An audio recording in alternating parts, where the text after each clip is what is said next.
Welcome to Shine Your Life with Priyanka. In this video, we will explore the opportunities within the field of human resource. Throughout this video, we will discuss the various roles and responsibilities, the qualifications and skills required. Here, I am with HR specialist who will guide you that how you can achieve success in your world of human resource. Welcome, Shweta, and please guide us that how we can achieve our career in the field of human resource. Thank you so much, ma'am, for giving me this opportunity to explore and to speak about the HR roles and all. So after graduation and the post-graduations, people are wondering where we have to make the career into the HR gamut field. So first, I would like to introduce myself. I'm carrying a 13 year of experience into HR gamut field, and I'm taking care of HR into the talent acquisition and talent management.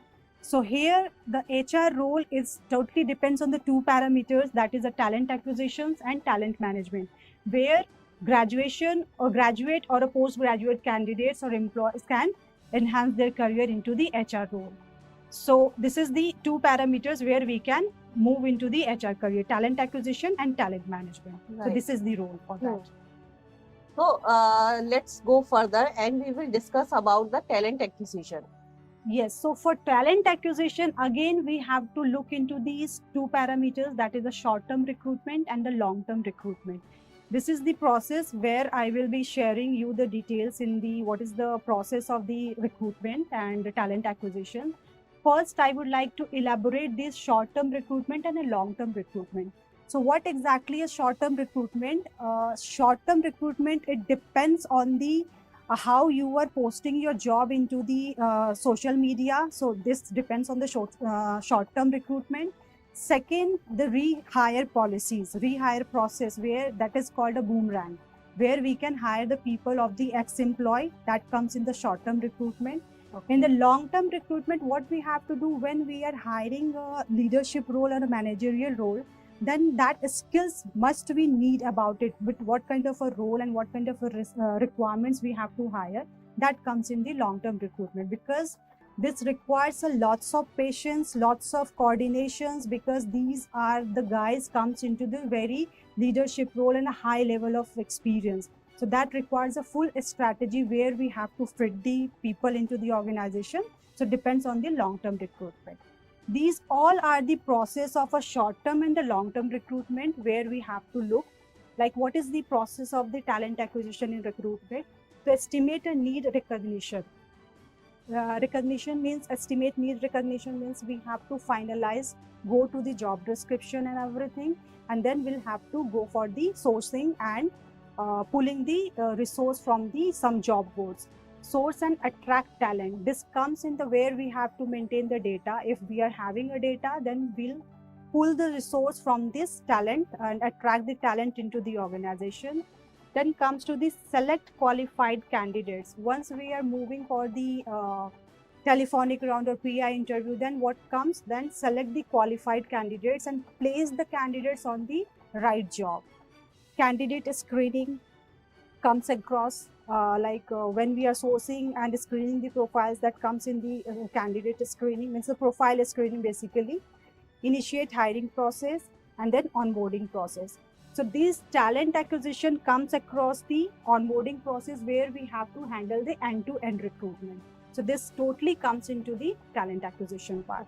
So these are the roles and responsibilities which comes in the short term and the long term. Exactly. These are the responsibilities of the long talent acquisition, but these are the process of the recruitment. Okay. So this is the completely process, means how we have to go into the step by step for the recruitment process. So these are the process, and these talent acquisition defined into two process, short term and long term. Right. So Shweta, what education like we need for this short term and long term? Is there any difference that a graduate and the postgraduate field? So basically, there is no any primary categories for the stream defined over here.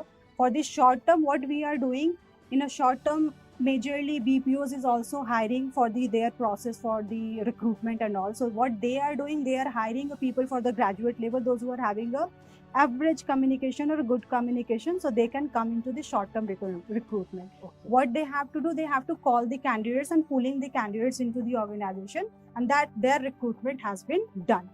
So here graduate also can work. But in a long-term recruitment, when we are coming, so of course we need some intelligent or a skills-wise person, those who have completed post-graduation like an MBA in HR, BTech plus MBA, that kind of a people we have to, because as I said in the previous sentence, here we have to make the strategy. We have to plan the strategy and putting this leadership and managerial role into the organization. So of course we need some So by doing MBA, we can learn some of the strategies that can be applied in the long-term recruitment. Correct. Yes. Right. So these are the parameters. So after this, we will move to talent management. Okay. So talent management, as I said, like talent acquisition and talent management are the two parameters for the HR role. So in talent management, in the industry, we are saying the operations or the generalist role. So it comes in overall, it comes in the talent management only. So what happened in the small size of industries, people are hiring a one person of a leadership role in the HR, and they are the person who is fulfill all these parameters. But when we are segregating this department, then MNCs are what they are doing. They are having their separate department into the organization, because they are having a manpower of a huge number for their particular compensation and benefits, specialists, training and development, employee relations, HR analytics, HR compliance, organization development, employee engagement, and offboarding process. So in MNCs, they are having their different parameters and their different department. But in a mid-size of companies, all HR, single HR is taking care of all the things. Okay. So in this talent management, we require post-graduation. Okay, Shweta. So we understand all the responsibilities here, but do we need any kind of experience in these fields? Okay, so as I said, like these are the talent management in various companies. They are giving the role of talent management that comes in HR generalist and the HR operations. So what happened? When we are working in a mid-size of organization, the one HR whole and sole responsible for all the department. Okay. But when we are moving for the manpower, expanding our manpower, then in MNCs, what happened? They have their separate department for compensations, their separate department for training and development, employee relations, HR analytics, HR compliance, organizations development, employee engagement, and offboarding process. So these are the different department into the MNCs. But in mid-size level of organization, a single person is taking care of all the things. Okay. So after talent acquisition, we move into this talent management. Yes. Okay. I think like 2 or 3 years of experience we need for that talent management. Yes, of course we need the experience over here, because no one as a freshers, because everyone is working over here and everyone is giving a practical examples over here. So what happened in talent management, we have to handle a lots of people over here, like 100 or 200 of employees handled over here. So every employee has that different parameters and different perceptions. So we have to find out and we have to give the proper answer to them. So accordingly, we need some experience in and exposures of a practical exposure, basically for the corporate exposure, so that we can explain them via practical examples with them. Because sometimes what happens when we are coming to this part, employee relations or compensation and benefits.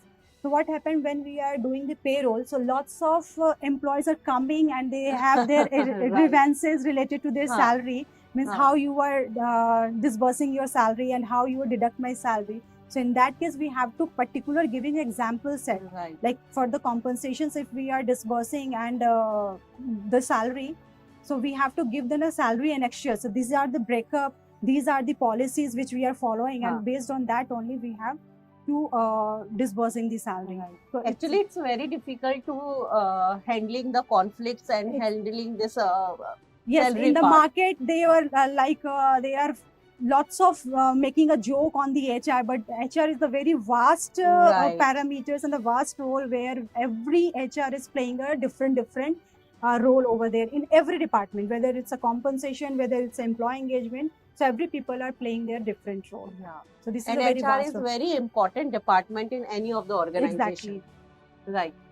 So we understood that talent management. After that, I think we are finished with our PPT. Thank you, Shweta, for being here. And I think this video will help our audience to build a successful career. Thank you so much, ma'am, for giving me opportunity to speak up regarding the HR fundamentals over here. Thank you so Right. much. Thank you, Shweta. And thank you, our audience, for watching this video. Until the next time, stay inspired, stay motivated, take care, and have a successful career.